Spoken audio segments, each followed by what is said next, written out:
میرے رسول پاک علیہ السلام کا دروازہ سب سے بڑا دروازہ ہے، حضور کا دروازہ سب سے بڑا دروازہ ہے، لیکن میرے دوستو یاد رکھنا، نبی پاک علیہ السلام نے بھی لوگوں کو جب رستہ دکھایا ہے تو رب کریم کا رستہ دکھایا ہے، اللہ کا رستہ دکھایا، اللہ کریم کا رستہ دکھایا، لوگوں کو رب کی طرف توجہ کرائی۔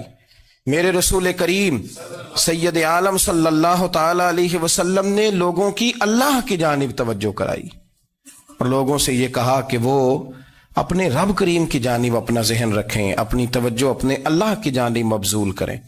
میری بات کو اچھے طریقے سے سمجھیے گا، علم اللہ تبارک و تعالی عطا کرتا ہے تو اسے اللہ کی عطا ہی سمجھنا چاہیے۔ کچھ لوگوں کے پاس علم ہوتا ہے پر علم نافع نہیں ہوتا، وہ ٹامک ٹونجا مارتے رہتے ہیں ساری زندگی۔ علم کو اللہ کی عطا سمجھیں، اپنی عقل پر اپنے شعور پر زیادہ بھروسہ نہ سمجھیں، نظر اللہ پہ رکھیں۔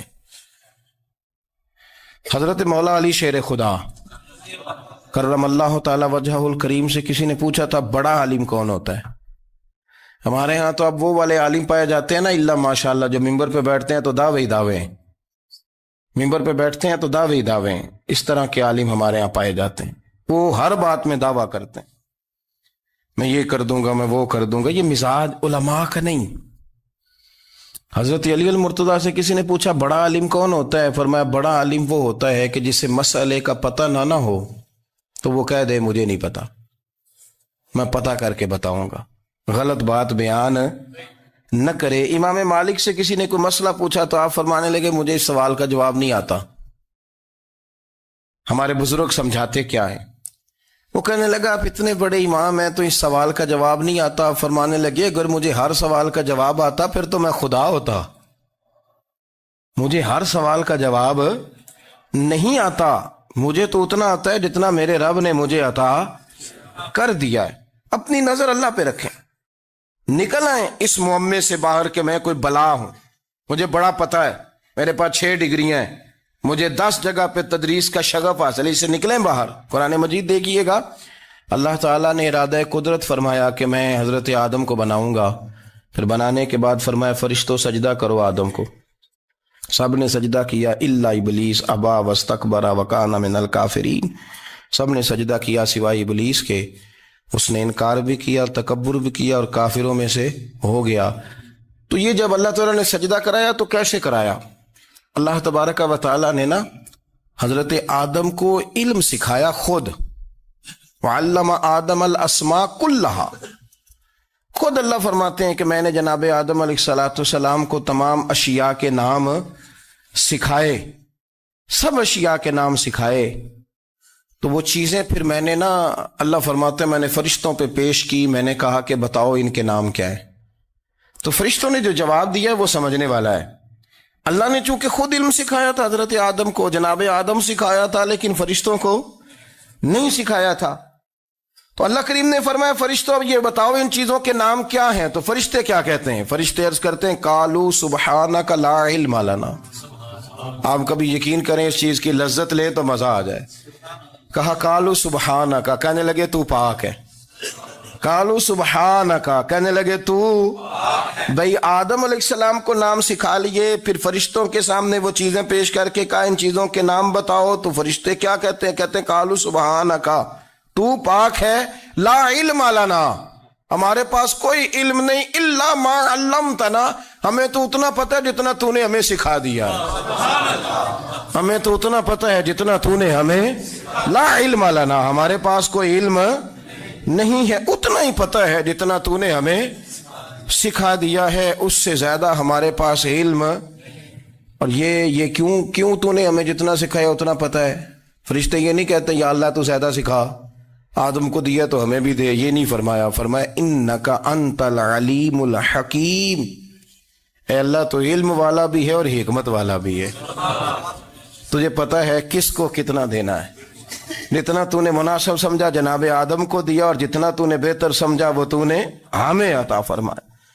تو اگر آپ کے پاس علم ہے، کہیں نالج ہے، اس کو اللہ کی عطا سمجھیں۔ ہمارے ہاں بہت سارے لوگ بن کے بیٹھ جاتے ہیں، میں اکثر کہتا ہوں کہ پھر وہ دعوے کرتے ہیں میرے علاقے والے جاہل ہیں، میرے شہر والے جاہل ہیں، میرے خاندان والے پڑھے نہیں. یہ آپ کا دعویٰ ہے، یہ آپ کو خراب کر دے گا. ہم نے بہت سارے ایسے لوگ دیکھے جو بہت بڑے عالم تھے، لیکن اللہ جب لینے پہ آیا تو عقل ہی لے گیا، شعور ہی چلا گیا، حافظے ختم ہو گئے. آپ دیکھتے ہیں بڑھاپے میں کچھ لوگ ایسے ہوتے ہیں کہ جن کو یہ بھی یاد نہیں رہتا کہ میرا نام کیا ہے، میں کہاں ہوں، مجھے کدھر جانا ہے. تو اس وقت سے اللہ کی پناہ مانگیں اور اپنی نظر اپنے رب کریم کی جانب رکھیں، اللہ کی جانب اپنی نظر کو مبذول رکھیں. دوسری بات، علم کے بعد ایک چیز آتی ہے جس کا نام ہے ہدایت، جس کا نام ہے تقوی، جس کا نام ہے پرہیزگاری، جس کا نام ہے عمل، عبادت، ریاضت. یہ بھی اسی وقت ہی نصیب ہوتی ہے جب میرا رب کریم نصیب فرما دیتا ہے. ہم نے نا نیکی کا اپنا اپنا سٹیٹس بنا لیا ہے، اپنا اپنا معیار بنا لیا ہے. کچھ لوگ کہتے ہیں کہ جناب مسجد میں سیمٹ کا توڑا دینے سے بہتر ہے کسی غریب کو آٹے کا تھیلا دے دو. اب اس نے اپنا مزاج بنا لیا نا نیکی کا، اس نے اپنا سٹیٹس بنا لیا. میرا یہ سوال ہے کہ نبی پاک صلی اللہ تعالی علیہ وسلم جب مدینہ شریف آئے تھے تو حضور نے سب سے پہلے غریبوں میں آٹا تقسیم کیا تھا کہ سب سے پہلے مسجد بنائی تھی؟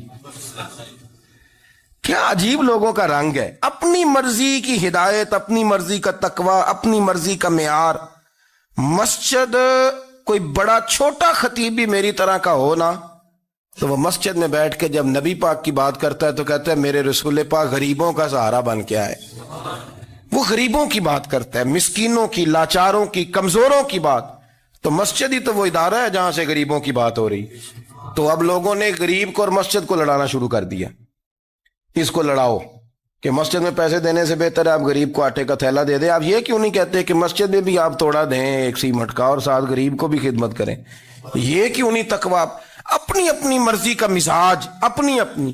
کچھ لوگ کہتے ہیں چھوڑو جی، ساری زندگی انسان نماز پڑھتا رہے اور پھر گالیاں بھی دیتا رہے، بندہ داڑھی بھی رکھ لے اور جھوٹ بولنا بھی نہ چھوڑے. تو یہ آپ نے اپنے پاس سے تقوی کا معیار بنایا. گالی دینے کا گناہ ہے اور داڑھی رکھنے کا ثواب ہے. تو اگر آپ داڑھی رکھے ہوئے ہیں اور آپ کوئی غلطی کر رہے ہیں تو اس سے آپ کی داڑھی کا ثواب ختم. اللہ کرے آپ کو سمجھ آئے میری بات کو. آپ کوئی غلطی کر رہے ہیں، داڑھی کا ثواب اس سے ختم، وہ اپنی جگہ پہ قائم ہے چیز. اپنی مرضی کا کیوں تقوی کا معیار بناتے ہیں؟ تقوی کا مزاج اپنی مرضی کا نہ بناؤ. اللہ کی بارگاہ سے دعا مانگو کہ یا اللہ ہمیں ہدایت کا نور عطا فرما. اللہ تو ہمیں رستہ دکھا، تو بتا کہ ہدایت کیا ہے. تو رب فرماتا ہے اللہ ولی الذین آمنوا، اللہ مومنوں کا مددگار ہے. یخرجہم من الظلمات الی النور، وہ انہیں اندھیروں سے نکالتا ہے اور نور کی طرف روشنی عطا فرماتا ہے. اندھیروں سے نور کی طرف اللہ لاتا ہے. اللہ ولی، اللہ مومنوں کا ولی ہے، وہ انہیں اندھیروں سے نور کی طرف نکالتا ہے. ہدایت ہمیشہ اللہ کی طرف سے سمجھے. جب وہ نماز کی توفیق دیتا ہے تو اپنے فضل سے دیتا ہے، جب وہ ذکر کی توفیق دیتا ہے تو اپنے فضل سے. ہم سمجھتے ہو جی فلانا نہیں پڑھ رہا بڑا بیوقوف ہے، فلانا نہیں پڑھ رہا، تو تم کیا اپنی عقل کے زور پہ پڑھ رہا ہے؟ میں جی اللہ کے فضل سے 2 سپارے پڑھتا ہوں، تو کس پہ احسان کرتے تو 2 سپارے پڑھ کے رویا کر کہ اگر مالک تو بڑا قریب نہیں. بڑے لوگ ہیں جن کو پورا قرآن حفظ ہے پر انہیں پڑھنے کی توفیق نہیں، تو انہیں فضل کیا اور مجھے توفیق دے دی ہے پڑھنے کی. رویا کر، پڑھ کے رویا کر. راتی ساری کر کر زاری، وہ نیند اکھاں تھی توندے تے فجرے اوہی گناہگار کہاون سب تو نیوے ہوندے. مہربانی کریں، ڈریں، نیکی کریں تو پھر ڈریں، پھر احساس پیدا کریں، پھر اپنے اندر وہ کمزوری لائیں کہ توبہ توبہ مجھے تو پتہ ہی نہیں، تو جانتا ہی نہیں.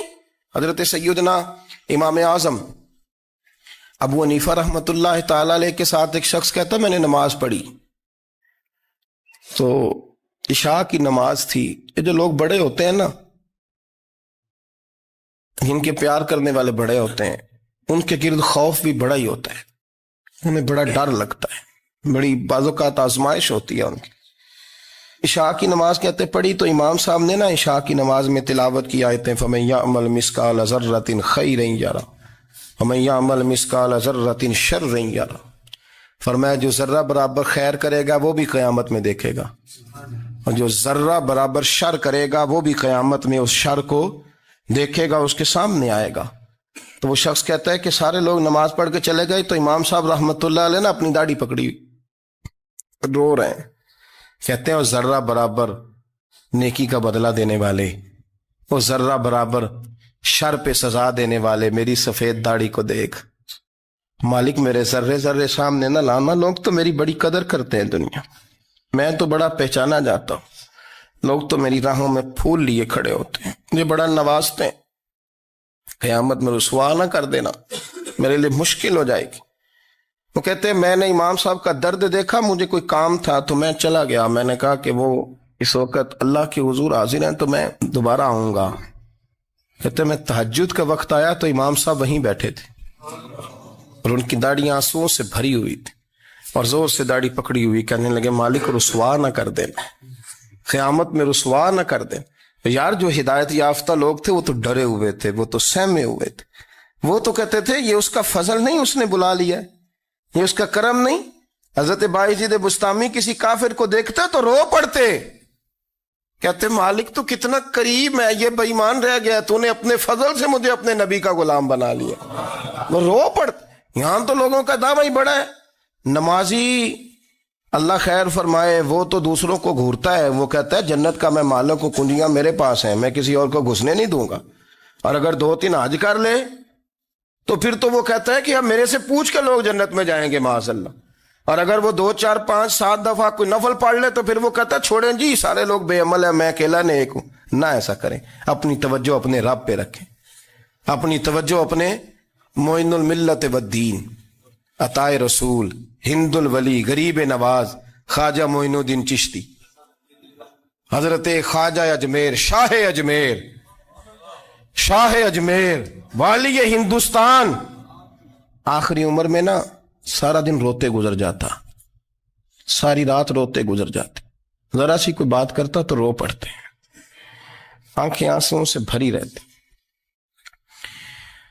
کئی دفعہ اپنے بھی پریشان ہو جاتے ہیں نا کہ یار تو ایک بات کی جان ہی نہیں چھوڑ رہا، تو خواجہ قطب الدین صاحب بختیار کاکی سے لوگوں نے کہا کہ آپ مرشد سے بات کریں، اتنا بھی تو نہیں نہ رونا چاہیے، ہر وقت اس کے آنسو کی کریے، عاشق دا کام ہی رونا تونا تے بھی نہ رویو نہیں منظوری، یہ عاشق سدا ہی روندا رہندا ہے، پاویں وصل ہوئے تے پاویں دوری، ہر وقت رونے کا کیا مطلب ہے؟ تو خواجہ قطب صاحب کہتے ہیں میں قریب گیا تو میں نے پیر دبائے، میں نے کہا سونیا لوگ تو کچھ بھی نہیں کرتے، تو نے تو کمال کر دیا، 90 لاکھ آدمی مسلمان کر دیا، دنیا کچھ نہیں کرتی، تو نے 50 سال ساری رات مصلے پہ بیٹھ کے رب راضی کیا، تو شہزادہ تھا، حضور کی اولاد تھا، لیکن معین الدین تیرا ایک پلاٹ بھی نہیں، تو نے طالب علم پالے، انہیں غریبوں کو دیا، انہیں نوازا، کوئی شے نہیں تیرے پاس، ہر چیز تو نے، ساری رات روتے ہو،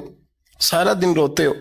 تو خواجہ قطب الدین صاحب کہتے ہیں میں نے جب عرض کیا تو خواجہ صاحب مجھے گلے لگا لیا، چیخ مار کے روئے، کہنے لگے قطب الدین پتر داڑھی سفید ہو گئی، جانے کا وقت آ گیا، جو تو نے نیکیاں گنوائی ہیں وہ ہیں صحیح میرے پاس، پر یار کی بارگاہ میں پیش کرنے کے قابل ایک بھی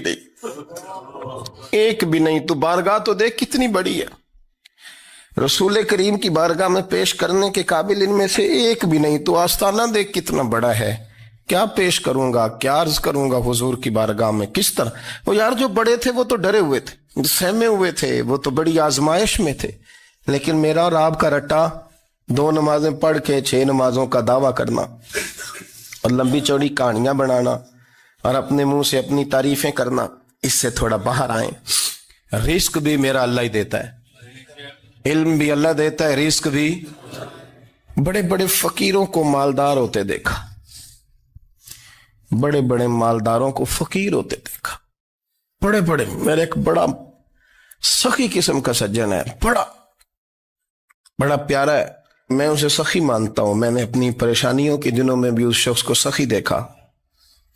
ایک دن رات کو مجھے ٹیلی فون کر کے کہنے لگا کدھر ہو؟ میں نے کہا میں گھر ہوں۔ نہیں اکثر سفر میں ہوتے ہو نا؟ میں نے کہا طبیعت کیسی ہے؟ ٹھیک ہے، بس حال چال پوچھنا تھا۔ میں نے سمجھا، میں نے کہا یار یہ کوئی مسئلہ ہے، ورنہ رات کے 2 بجے کوئی حال پوچھنے کو فون تو نہیں نہ کرتا. کوئی مطلب ایسا تو مسئلہ نہیں نا. تو میں نے بیک کال کی, میں نے کہا یار میری بات سن, مسئلہ کیا؟ کہ نہیں کچھ نہیں دل کر رہا تھا. میں نے کہا میری گل سن, رہے ہیں اسی 4-5 سال کٹھے, میں تین جاننا, اصل بات کر. کہنے لگا مکان بھی بڑا ہے, سارا کچھ ٹھیک ہے, پر وہ بڑا ہی بے نیاز ہے. کچھ حالات اس قسم کے آ گئے ہیں کہ لوگوں کو بتاؤں بھی تو لوگ ماننے کو تیار نہیں. زیادہ نہیں, مجھے نا تھوڑے سے پیسوں کی ضرورت ہے, کوئی 15-20 ہزار اگر مل جائیں میری ضرورت. آپ یقین کریں میں روتا رہا ساری رات. میں نے کہا مہربانہ تیرا کس طرح کرانگے. اس سے لے کے زمانہ استعمال کرتا تھا, پر بے پرواہی ویخ نہ سجڑ دی, جتھے کسے دی پیش نہ جاوے انہیں تاجہ والے در در رولے تے منگتے ہیں تخت بٹھاوے.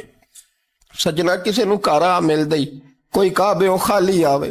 واللہ خیر الرازقین, فقط تو دائیں بائیں نہ جا, رزق تو تجھے میں دوں گا, میں ہوں بہتر رزق دینے والا. بڑے بڑے بادشاہ, بڑے بڑے شہنشاہ, بڑے بڑے لوگ, ہاتھوں میں کاسے, فقیریاں. ام ربیعہ کہا کرتی تھیں, بڑی نیک اور صالح خاتون تھیں. وہ کہتی ہیں کہ میں نا بڑے امیر آدمی کی بیوی تھی, اپنے شوہر کے ساتھ چھت پہ بیٹھی تھی تو نیچے فقیر مانگنے والا آیا. اس نے بڑے درد سے صدا کی تو میں نے اپنے شوہر سے کہا کچھ دے دیں. کہا دفع کر, ان لوگوں نے دھندا بنایا ہوا ہے. کہتی میں میکے سے بھی بڑا مال لے کے آئی تھی, میرے ماں باپ بڑے امیر تھے, تو میں نے نا چوری اپنے خامہ سے نظر بچا کے باتھ روم جانے کے بہانے گئی, اور نیچے جا کے 5 دینار میں نے اس فقیر کی ہتھیلی پہ رکھے. کہتے اس نے 5 دینار دیکھے, پھر میری طرف دیکھا تو میں نے اس کی آنکھوں میں آنسو چمکتے دیکھے. کہنے لگے بی بی رب تیرا بھلا کرے, میں 3 دنوں کا بھوکا ہوں. کہ وہ چلا گیا. میں گھر آ گئی, جب باہر آئی تو میرا شوہر کہنے لگا تو اتنی اب اتنی تو تیز ہو گئی ہے اور تو اتنی خود مختار ہو گئی ہے, میرے بغیر پوچھے مال خرچ کرے گی, جا تجھے 3 طلاقیں. کہتی میں بالدار اور وزادار باپ کی بیٹی تھی, طلاق لے کے گھر آئی تو میرا باپ ٹوٹ گیا, چارپائی پہ چلا گیا. اوہو یہ کیا بن گیا. کہتی بڑی تکلیف رہی. 1-2 سال کے بعد میرے ابا نے میری شادی کر دی. اب جس شوہر کے پاس گئی وہ بڑا نیک تھا, پرہیزگار تھا, اللہ نے بہترین صلہ دیا. کہتی چھت پہ بیٹھی تھی, دروازے پہ فقیر آیا, میں نے شوہر سے کہا کچھ دے دوں. کہنے لگا 5 نہ دینا, 15 دینا, 20 دینا, میں فقیر ہوں, میں نے فقر سے دولت دیکھی ہے, اسے خالی نہ لوٹانا. کہتی ہے کہ میں نیچے گئی اور جب میں نے اس کی طرف دینار بڑھائے تو میری چیخ نکلی, پیسے پھینک کے میں بے ہوش ہو کے گری. میرا شوہر نے آ کے اٹھایا, اندر لے گیا, پانی منہ پہ چھڑکا. کہنے لگا تجھے کیا ہوا؟ کہنے لگی یہ جو مانگنے آیا یہ میرا پہلا شوہر تھا, وہی تھا جو کہتا تھا کہ تو 5 دینار دے آئیے, جا تجھے 3 طلاقیں. پڑھو نا حدیث پاک. میرے نبی پاک علیہ السلام نے فرمایا ایک بندہ گنجا تھا. گنجا, کوئی ترتیب آگے پیچھے ہو جائے تو مفہوم کے لحاظ سے, لیکن میں مفہوم اس کا واضح کرتا ہوں. ایک گنجا تھا, کوئی شے نہیں تھی, سر پہ بال بھی نہیں تھے, رویا کرتا تھا. اللہ تعالیٰ نے فرشتے کو بھیجا, تجھے کیا چاہیے؟ تو کہنے لگا بال آ جائیں اور تھوڑا مال آ جائے. فرشتے نے ہاتھ پھیرا تو بال بھی آ گئے, تو بکریاں بھی آ گئیں, لائنیں لگ گئیں, مال ہی مال ہو گئے. دوسرے کے پاس گیا, وہ کوڑا تھا, اس کو جا کے کہا کیا چاہیے؟ کہنے لگا شفا ہو جائے اور کچھ اللہ تعالیٰ آسانی کر دے. شفا بھی ہو گئی, گائیں بھی دے دی, بھینسیں بھی دے دی, مال ہی مال ہو. پھر ایک کے پاس گیا, وہ اندھا تھا, تجھے کیا چاہیے؟ اس نے کہا آنکھیں مل جائیں اور کچھ ساتھ اللہ مال دے دے. اونٹ ہی اونٹ ہو گئے. جب بڑا نواز دیا تو پھر مالک نے امتحان لینے کا ارادہ کیا.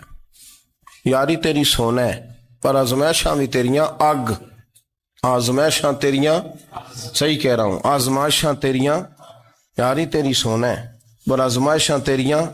اے سونا پرکھیا جامدائی, پہلو نال لگاں دے لگ. اللہ نے فرمایا آزمائش کرو. سب سے پہلے گنجے کے پاس آئے, اسے کہا اللہ کے رستے میں کچھ دیکھا نہیں لگا, میرے خرچے ہی بڑے, دیکھو تو صحیح کتنی مشکل میں وقت گزارتا ہوں, حال ہی کوئی نہیں. تو اس نے کہا میں نے تو سنا ہے تو گنجا اور بھوکا ننگا تھا. کہنے لگا میں تو جدی پشتی رہی سے اعظم ہوں, تجھے کس پاگل نے کہا ہے بھاگ جا؟ اس نے کہا اچھا جیسے تو تھا ویسے ہی ہو جائے. کھیت کھلیان اجڑ گئے, پھر سے گنجا ہو گیا. حضور علیہ السلام فرمانے لگے, پھر وہ اس کے پاس گیا جو کوڑا تھا, اسے کہا کچھ دے، کہنے لگا خرچے ہی بڑے، اب پوچھ لیں کسی امیر آدمی سے، کہے گا چکی کے نیچے ہاتھ ہے میرا، میرے سے زیادہ تو اب پریشان بندہ ہی کوئی نہیں، کیا بتاؤں آپ کو، اتنا ٹیکس ہے، اتنا جرمانہ ہے، فلانی شے، بڑا کچھ گنواتے ہیں لوگ۔ اس نے کہا میں نے تو سنا تو پہلے کوڑا تھا۔ اس نے کہا اچھا دوڑ جا، میں تو رئیس اعظم ہوں، دادا بھی پردادا بھی اور ساری نسل ہی۔ اس نے کہا اچھا جیسے تو تھا ویسے ہی ہو جائے۔ پھر وہ گیا اندھے کے پاس اور جا کے کہا اللہ کے نام پہ کچھ دے، تو وہ کہنے لگا رب کے نام پہ؟ یہ کھڑے ہیں اونٹ، جتنے تیرے دل کرے لے دا۔ اس نے کہا کیا معنی اس بات کا؟ کہنے لگا یار تجھے کیا بتاؤں، میں تو اندھا تھا، میں نے تو کبھی دنیا دیکھی نہیں تھی، پھر اس کریم نے فضل کیا تو مجھے بڑا کچھ دکھایا، میں کیا بتاؤں، میرا دل کر رہا ہے کہہ دوں کہ پھر اس نے کعبہ دکھایا، پھر اس نے روضہ رسول دکھایا،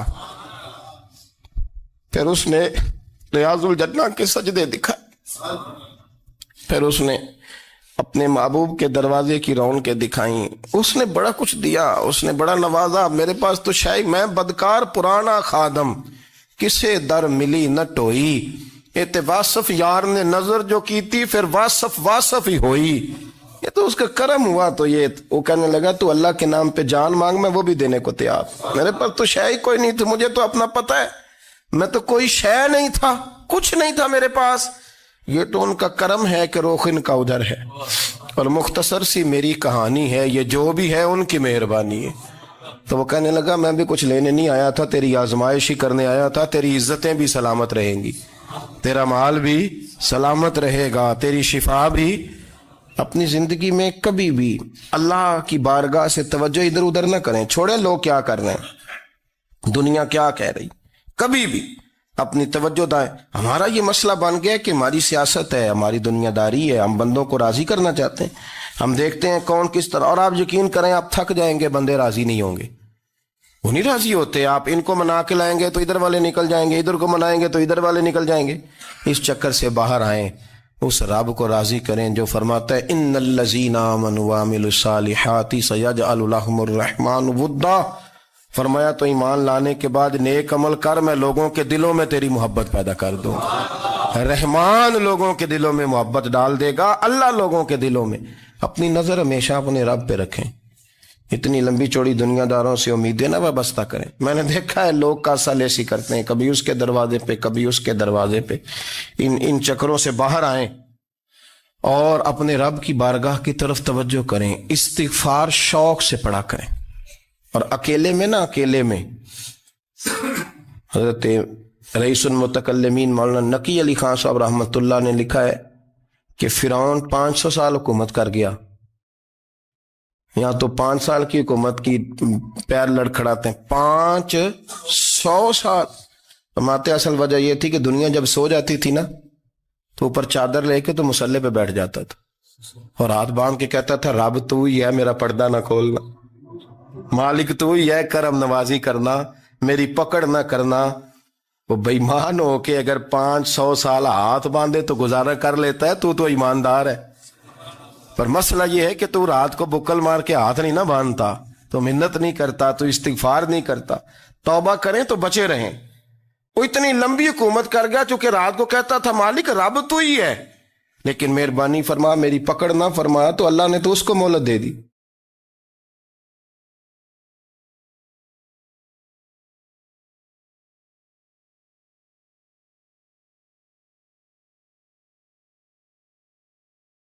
دعا کی بڑی طاقت ہے۔ میرے نبی پاک نے فرمایا دعا مومن کا ہتھیار ہے، دعا مومن کا حضور نے فرمایا تقدیر کو سوائے دعا کے کوئی چیز نہیں بدل سکتی۔ دعا مومن کا ہتھیار ہے، یہ کافر کے پاس کوئی نہیں، یہ ہتھیار ہے مومن کا۔ اللہ کرے آپ کو سمجھ آئے، پھر سنیں، کئی بار کہہ چکا ہوں، یہ ہتھیار ہے۔ کافر کے مقابلے میں جو تیرے پاس سب سے بڑا ہتھیار ہے وہ دعا ہے۔ دعائیں کرانی چھوڑ دی، کرنی چھوڑ دی، لینی چھوڑ دی۔ حضرت سیدنا انس بن مالک رضی اللہ تعالیٰ عنہ فرمایا کرتے تھے میں نے وہ رنگ دیکھا ہے جب حضور دعا مانگتے تھے اور حضور کی مقدس آنکھوں میں آنسو بھی ساتھ ہی بہا کرتے تھے، میں نے وہ انداز دیکھا ہے۔ میرے نبی پاک صلی اللہ تعالیٰ علیہ وسلم نے فرمایا ہر چیز اپنے رب سے مانگ، ہر چیز مانگ، ہر چیز مانگ۔ یا رسول اللہ کیا کچھ؟ میرے محبوب نے فرمایا تیرے گھر میں نمک بھی ختم ہو جائے تو وہ بھی اپنے رب سے مانگا کر، تو مانگنا وہ تجھے دے گا، تو اس کی بارگاہ میں کشکول طلب دراز تو کرنا۔ اور ترمذی شریف میں عجیب لفظ ہیں، رسول کائنات نے فرمایا، رب کریم فرماتا ہے جب میرا بندہ ہاتھ اٹھاتا ہے نا تو مجھے حیا آتی ہے کہ میں خالی کیسے لوٹا دوں اس کے۔ اتنے بڑے بادشاہ کی بارگاہ میں کریم محبوب فرمانے لگے بندوں کے سامنے دکھ نہ بیان کرنا، اللہ تجھے کبھی غنی نہیں کرے گا، تو اپنے دکھ اپنے رب کو بتا، تو دعائیں مانگ، تو اس کی بارگاہ میں حاضر ہو، تو اس کے حضور عرض کر۔ فرمایا اپنے دکھ اپنے رب کو بتا، وہ جلدی کرے یا دیر سے کرے تجھے ساری دنیا سے بے نیاز کر دے گا، تجھے کسی کا محتاج نہیں رہنے دے گا۔ کبھی 10 منٹ عادت ہو جائے نا دعا مانگنے کی علیحدہ سے رات کو، حضور نے فرمایا جو فرض نماز کے بعد دعا مانگے اللہ اس کی قبول کر لیتا ہے۔ نبی پاک صلی اللہ تعالی علیہ وسلم نے فرمایا اللہ مسافر کی دعا قبول فرماتا ہے۔ حضور نے فرمایا اللہ مظلوم کی دعا قبول فرماتا ہے۔ حضور نے فرمایا بیمار سے دعا کراؤ اللہ اس کی دعا قبول فرماتا ہے۔ میرے نبی پاک نے فرمایا ماں باپ جب بھی اولاد کے لیے ہاتھ اٹھائیں، ویسے تے بلے شاہ تو آسمانی اڈ دیاں ہی پھڑ دیں، جڑا گھر بیٹھا انہوں بڑھیا ہی نہیں۔ حضور فرمانے لگے ماں باپ جب بھی اولاد کے لیے دعا فرمائیں اللہ ان کی دعا کو قبول کرتا ہے۔ آپ اپنا تعلق بنائیں، دعا کے ساتھ، عبادت کے ساتھ، مصلی کے ساتھ رشتہ بنائیں، استغفار پڑھیں۔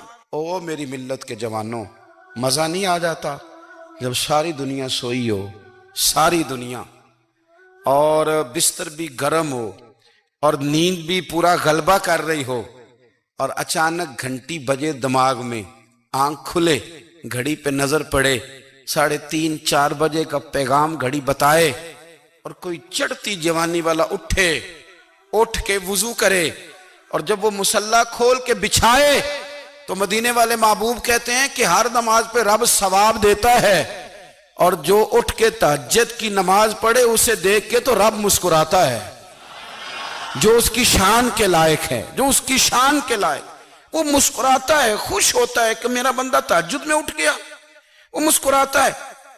کاش ہماری صبحیں کبھی اپنے مالک کے نام ہو جائیں۔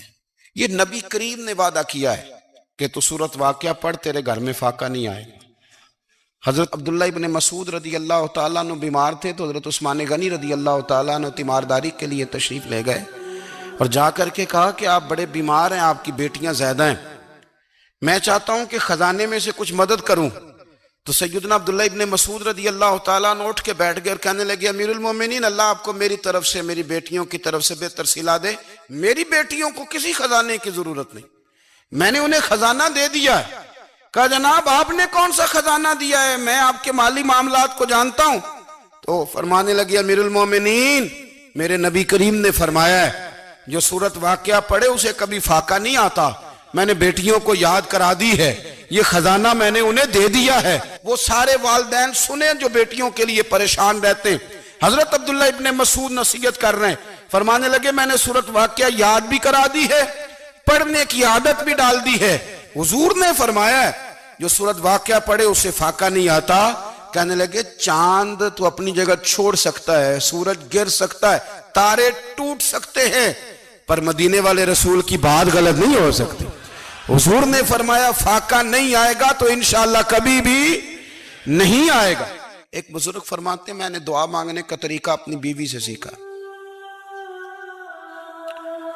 دعا مانگنے کا طریقہ اپنی، سیکھنے والے تو اپنے بچوں سے بھی سیکھ لیتے ہیں، سیکھنے والے تو ہر ایک سے سیکھتے ہیں۔ وہ کہتے ہیں میں نے دعا مانگنے کا سلیقہ اپنی بیوی سے سیکھا ہے۔ حضرت وہ کس طرح؟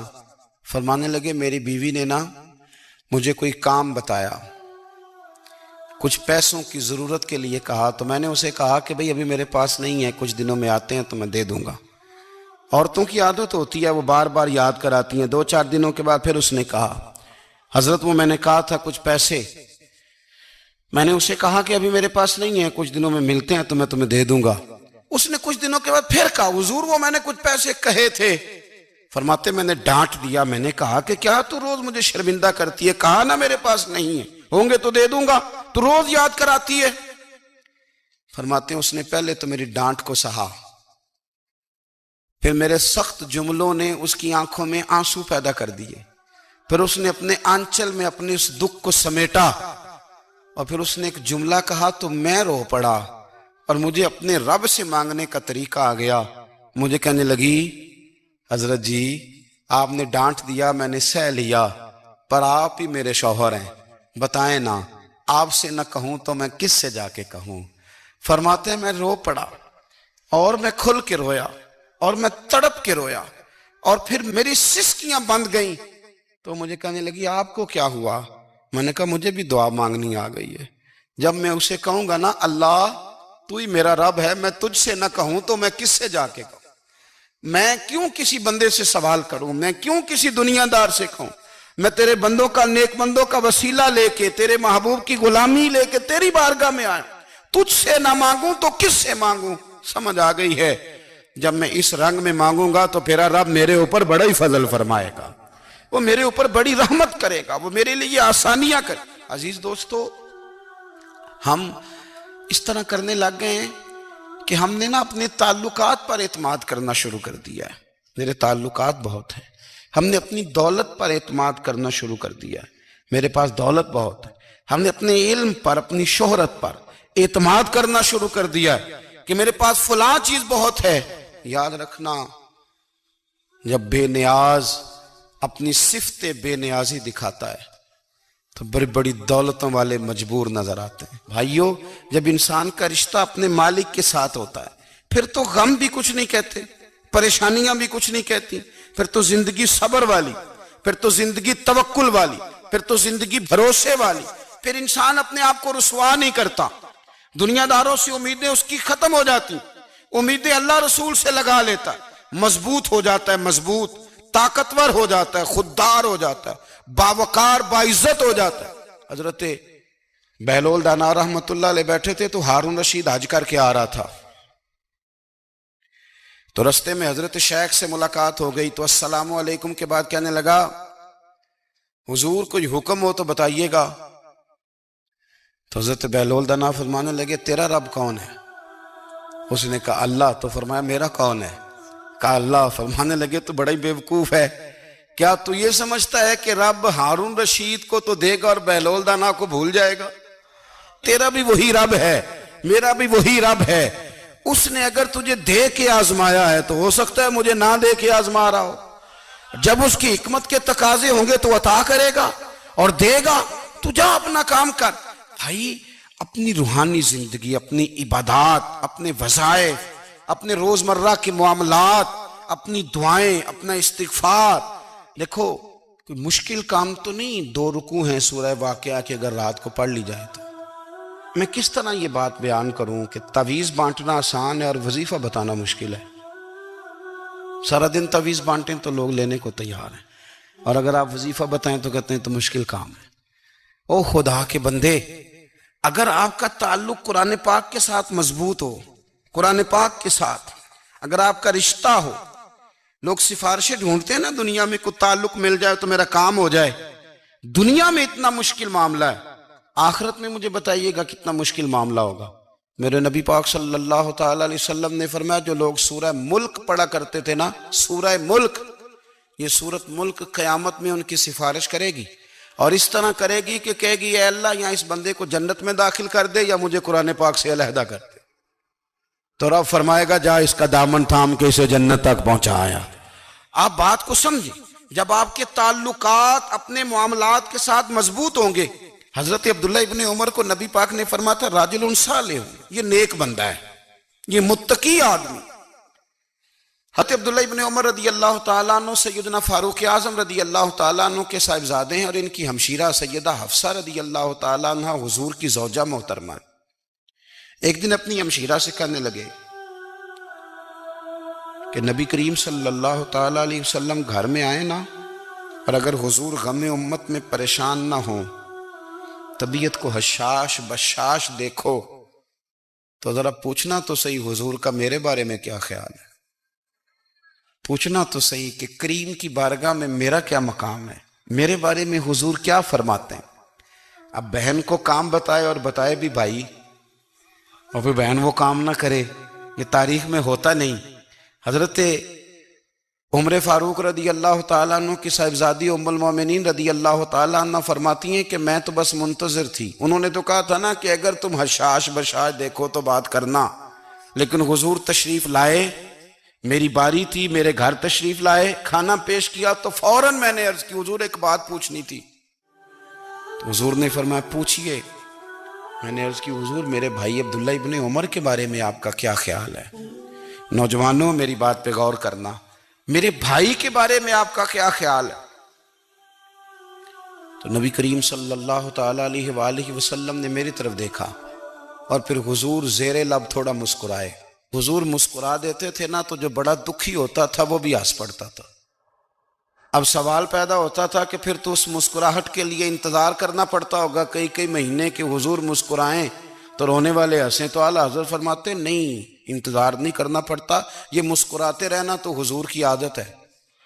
جس کی تسکین سے روتے ہوئے ہنس پڑے اس تبسم کی عادت پہ لاکھوں سلام۔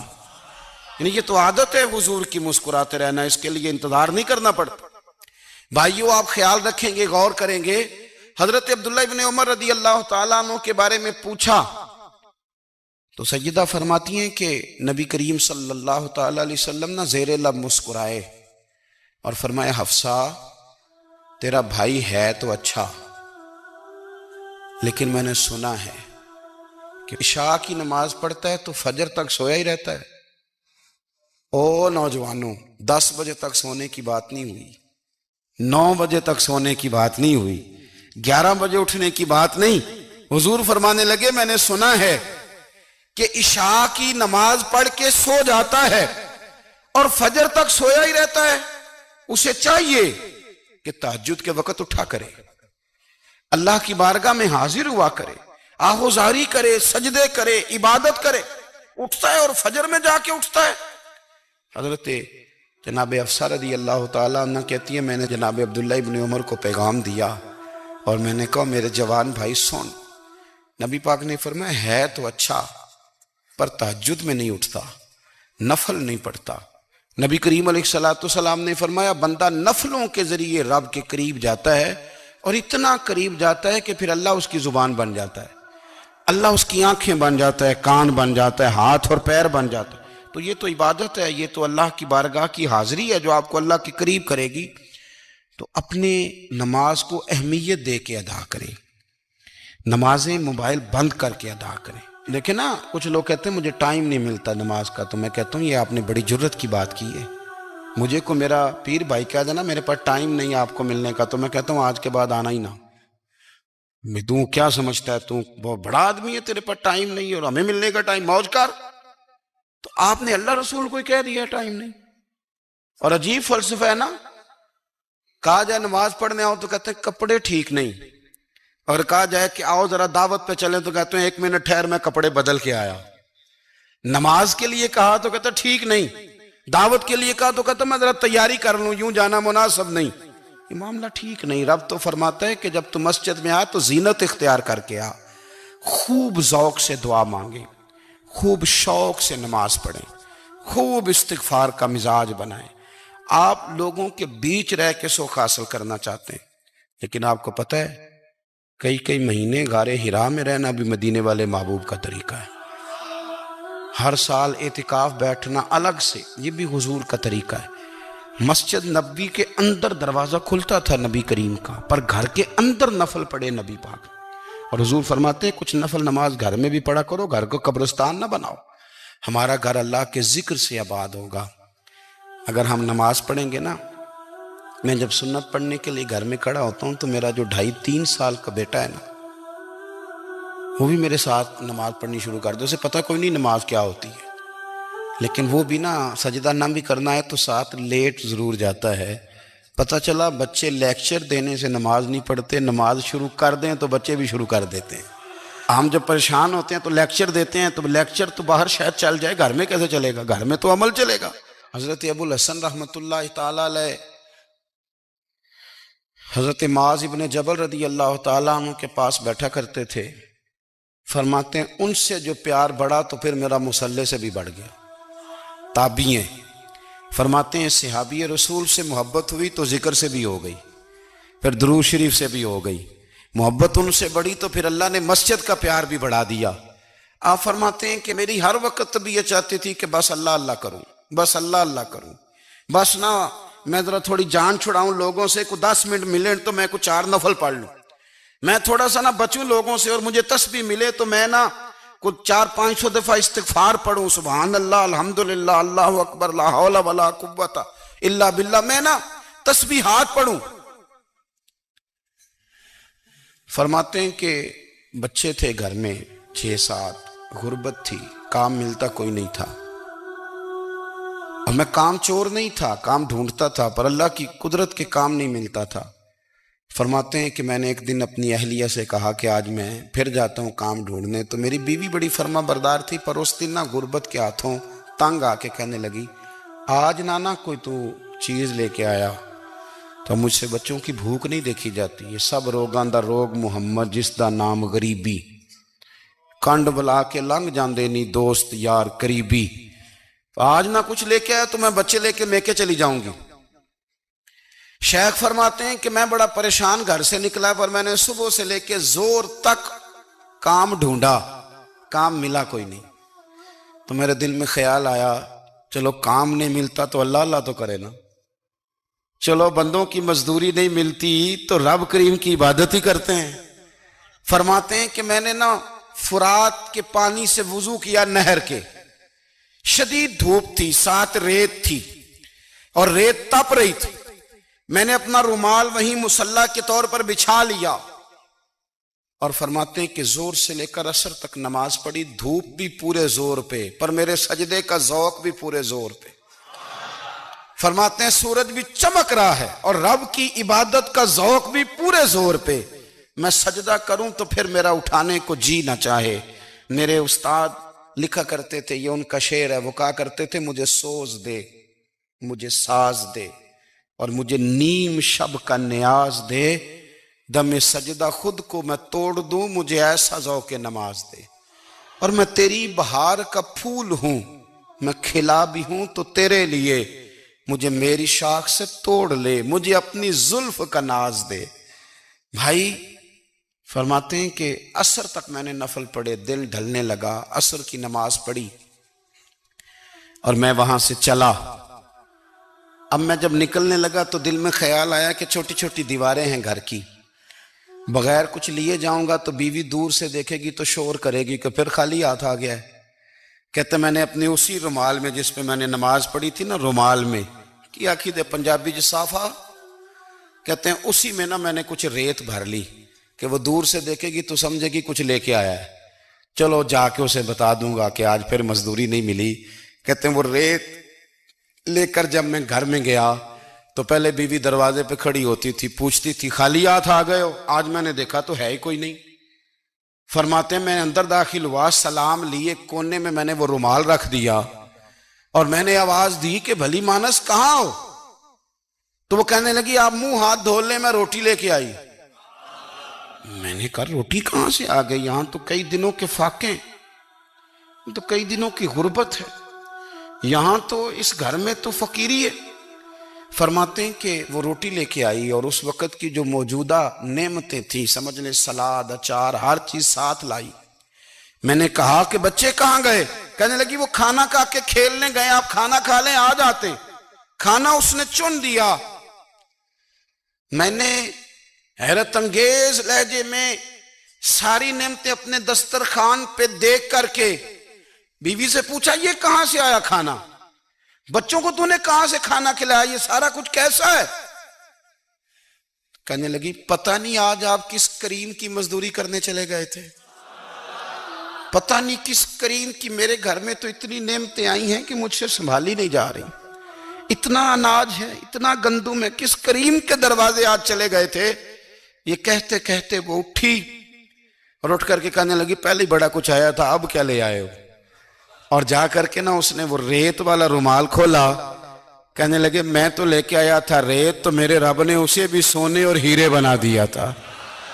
ہم نا ہر چیز کے لیے وقت نکالتے ہیں، ہر چیز کے لیے، لیکن عبادت کے لیے وقت نہیں نکالتے۔